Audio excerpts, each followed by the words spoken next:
Hello everyone and welcome to week 8 of our class. We are officially past the midpoint of the semester, only 7 more weeks to go. Okay, so today I'm going to start our lecture off by introducing your annotated bibliography project.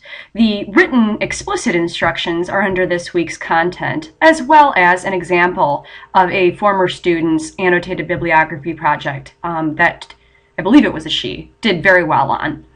So the nitty-gritty part of this annotated bibliography is that you're going to be starting your research for your final presentations and research papers. The annotated bibliography is going to include a 2 to 3 page introduction or narrative which highlights a brief history of your chosen topic. This will be worth 40 points. It also must be properly formatted in MLA, which will be part of the point system as well, equaling 20 points. And finally, each source will have a summary and analysis paragraph following it, and this will be worth another 40 points. So the introduction is to provide a brief history of the issue at hand. Remember to use descriptive language and paint a picture. You'll also want to include a brief summary of your practical wisdom or tale of comparable experience with this issue.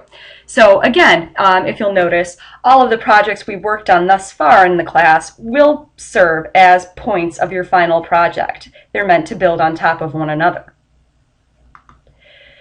Now, for MLA, this is really important. It's a guideline, so it's not something, it's a formatting issue rather, so it's not something that you have to memorize at all, but rather you just have to format your information using this particular guideline. I recommend the OWL at Purdue. It is the easiest and most manageable way to handle MLA. It's also a very well-organized website and is updated constantly, so it's a really good source for you to use. You're going to want to make sure that you're using only scholarly sources. No websites will be allowed. Again, this project does not require sort of armchair or couch surfing research. You must only use scholarly books and journal articles. Now, when I say scholarly, it has to be peer-reviewed by a panel of experts. So, for example, anything that you find in the reference section of a library would not be considered scholarly. This includes newspapers, popular magazines such as Time or Life, and encyclopedias. Those are good resources to get you started thinking about your topic, but again, we really want information that is peer-reviewed by scholars in their fields. So journal articles and books that are published by academic presses. Again, if you find a book that is published by Random House or Penguin, you're going to want to be doubly careful to make sure that it is not a popular research, but rather a scholarly research. You're also going to want to limit your time frame for your particular sources to be no more than 7 to 10 years old. Now, it is true that some topics have canonical sources that have stood the test of time, but that's very rare, especially if your issue is in the medical or other scientific fields. So again, please make sure that you have a good grasp on an understanding of what constitutes a scholarly resource as opposed to a popular resource. Now, following each of your properly MLA cited sources, you should have a paragraph, which constitutes at least 5 to 7 sentences, if not more. These paragraphs should be single-spaced and indicate that you have read the material. Each source should offer a different point of view on a topic. So you don't want to stack your rhetorical deck by having, say, 10 different sources that all have the same point of view. Every issue has contesting points of view, and you need to do your research ethically, which includes various points of view. Now on to this week's lecture. I'll first talk about figures of speech, which provide an opportunity for instant cleverness, which of course makes people more susceptible to persuasion. These will be particularly useful for you guys when you are constructing your speeches/presentations. There are several figures. First of them is a twist on a cliche. You could take them literally and reduce them to absurdity. You could offer a surprise ending or swap your words out. The next figure is the chiasmus, or crisscross sentence, which is one of my favorites. This is particularly persuasive in speeches. If you can remember, well, maybe not because you were alive, but I'm sure the famous quote from President Kennedy, "Ask not what your country can do for you, but what you can do for your country," is an excellent example of how chiasmus can work to persuade an audience to act.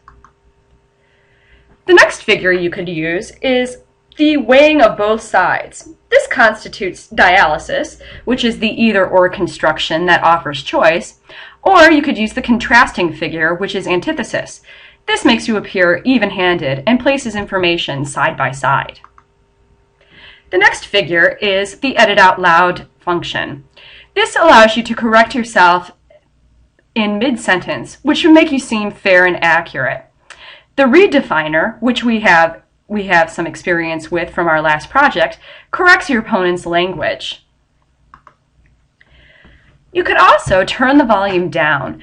Understatement makes you look cool, and who doesn't want to look cool? Or you could turn the volume up.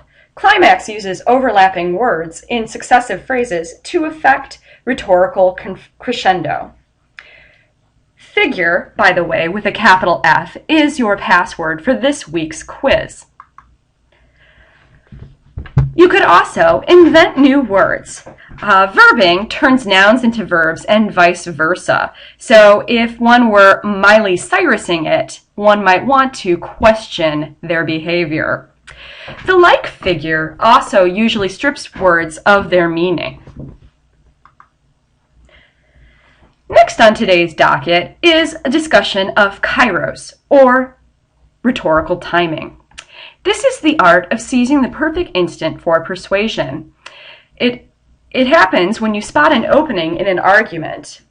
Fleeting moments are essential to changing an audience's mind. Some examples of bad kairos might be asking your partner if you can buy that really expensive thing when he or she is paying the bills. They're already worried about spending money. Why would you want to stress them out more?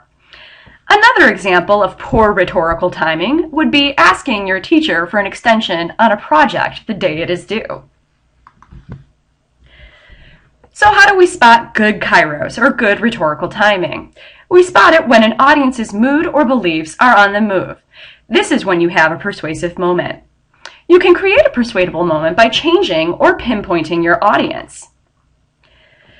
It is best to seize kairos in times of uncertainty, change, or need, or when evidence challenges previously held beliefs. Some examples of this might be President Obama's election, which was focused on change and hope at the time when the country was in a rather depressed state.